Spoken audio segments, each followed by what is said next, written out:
we are creating a divide in our society between those who are part of the new economy and those who are not able to join in there. What we learned from past episodes of technological change is a lot of jobs being replaced by technology, but the long-term benefits for the next generations can be immense. It's really important that people are open to want to learn. They're open to being upskilled themselves, because the reality is what we don't want is to leave a whole swathe of society behind. It's not a training expense anymore. It's an investment for the future. Upskilling is a global issue because technology is pervasive. It just turns out it's slightly different from place to place. Everybody is affected by this transformation. Therefore, we have to work out a strategy. If we embrace upskilling, if we take ownership for ourselves, I do think we can write the narrative for what the future looks like.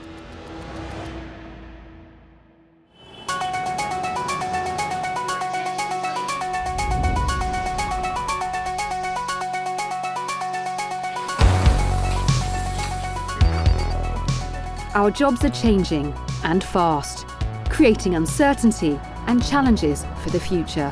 The biggest societal challenge is the future of work, as well as what is the workforce of the future and the implications to a country's citizens in terms of whether there's opportunities for them in the future.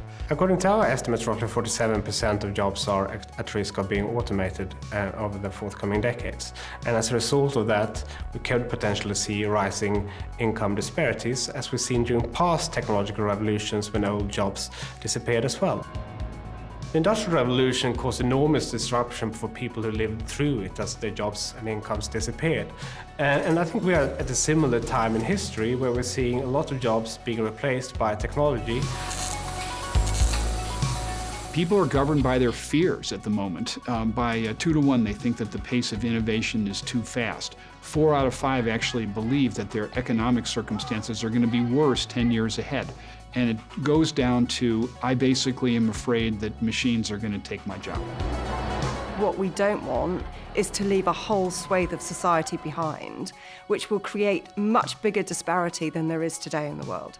You can't protect jobs, but you can protect people. And you have a responsibility to protect people and provide them with the right skills and the right training to enable them to be successful within your organisation. So what are some of the social risks if we ignore the challenges of automation? In its early days, technological change always brings disruption. So that means the old disappearing, new type of jobs being created. And in its early days, it also means that inequality can rise as a result of that, because we see that it takes time for people to acquire new skills to move into new productive sectors of the economy. And that can potentially also bring about a period of social unrest. It will harm our economies because we are not able to transform our economies, our companies, but also our public services enough and rapidly enough. Key to preparing everyone to live and work in a digital world will be upskilling. But what do we mean by upskilling? Upskilling is about preparing people for a technology-based future. That has both to do with enhancing the skills people have in a digital world and increasing their capacity to be good citizens and good leaders, and actually increasing our ability to understand what's happening to ourselves and manage it effectively. Now, what we're not saying is that everybody needs to be a data scientist, but what we are saying is that actually, in order to survive, not thrive, but just survive in the future of work, you really need to understand the implications that technology have, and you need to be able to work with technology in a way to make it more meaningful. There comes the need for really upskills at all levels. If you take the category of the active population who need to learn new skills, new graduates need also vocational training, and you also have high illiteracy in Africa. How do you match that?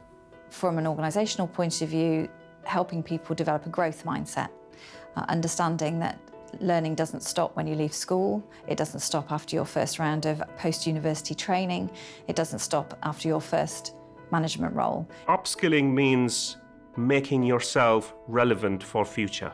There's a focus on continuous improvement.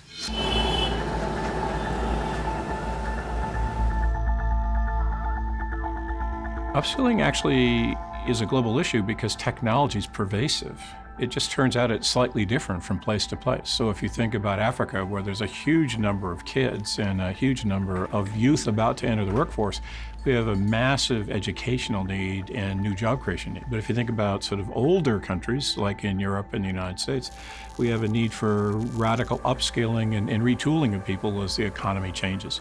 Government has a responsibility to society to really make sure that people have the right skills to enter the workforce. Governments have an interest in people upskilling because otherwise tax receipts are going to decline and governments are going to face deteriorating public finances and potentially even social unrest if large groups are left behind. Some governments have already started to address the issue of upskilling.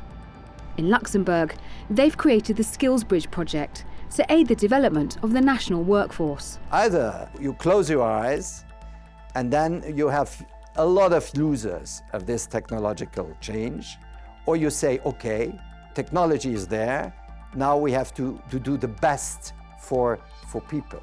So the Skills Bridge project was about providing any kind of companies, SMEs, large-scale companies, with the right technical and financial support to upskill their people according to their own strategy. I think it's good for companies, it's good for Luxembourgish economy, and it's good for people. In Africa, the technological revolution is also bringing challenges. Africa has benefited a lot from the use of technology. The rate of growth in the new technology area in terms of job creation is growing faster than the traditional job. And of course that creates a problem, which is the upskilling. In any policy being crafted, a civil society has to be part of it. It has to be user-centric, which is a people-centric. But the first stakeholder is the government. Appropriate reform in education is important. Appropriate reform in the vocational training is important. Appropriate reform even for the current government workers, which are the active workers, is important. Governments may have a strategic role to play in upskilling their citizens, but what does it mean for businesses and organisations? The existential crisis for business at the moment is the prospect of loss of jobs, and the idea that automation is going to actually replace us and cause our incomes to drop. And in so doing, business needs to retrain and upskill its own people and be part of the community's effort to reskill the community. Some businesses have already started the journey, upskilling their employees to meet the challenges of automation. Citibank is committed to developing our employees because apart from a social responsibility to do that, which we do feel because we employ over 200,000 people around the world, it makes complete commercial sense to ensure that they're able to perform their roles to the best of their ability. We want to be the best for our clients, and that's the only way we can do that, by having the most readily skilled employees. It's also easier in many ways to use the institutional knowledge that you already have and layer on that more skills rather than bringing in new people from the outside. I don't think upskilling is a challenge that we can tackle entirely alone as an organisation. There's clearly a connection between educational institutions, organisations and government in terms of how we develop the populace as a whole around this.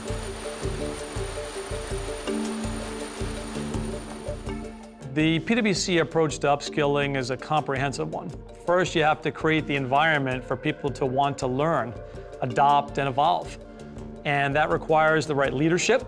First, to make sure we're motivating people to opt into the opportunities to be in a continuous learning mindset.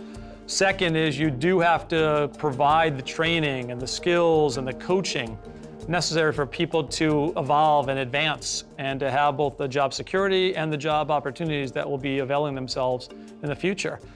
Last but not least, you've got to make sure that you've got the right mechanisms in place, it's assets, the curriculum, so to speak, And those are all the things that I think are very important to come together as one. So it's a very comprehensive solution that we're looking to adopt globally, not in one country or another. We've recognised that it's absolutely critical to upskill our own people. We've invested heavily in technology. We want to make sure that that technology is being utilised. You know, technology can take away a lot of the mundane of our everyday work. And a lot of our people don't necessarily want to do the work the way we did it 5 years ago. It makes my life simpler because it's taking away some of those manual elements of my job, day-to-day job, and lets me focus on building relationship and solving important problems for the clients. So actually giving them the tools and the ability to disrupt their day-to-day work is actually quite exciting for them. And we call that kind of citizen-led transformation. People feel like they're the ones making the difference. So we're our own use case that I think there's a lot of lessons learned that PwC can bring to corporates, countries, education systems, and other organizations that I think will come together to help solve this problem.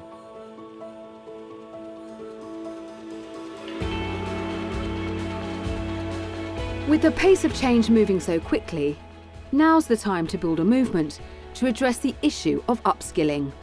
Business leaders have to stand up and say publicly that this reskilling is the most urgent matter in front of us as leaders, that we must actually take on not only our own workforce, but more broadly, communities of need.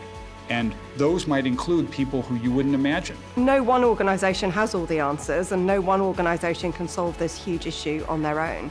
And that's why it's so important, not just to use the PwC network, but to work with our clients, work with organisations, work with governments, to really collectively get behind this as a problem and try and do something about it.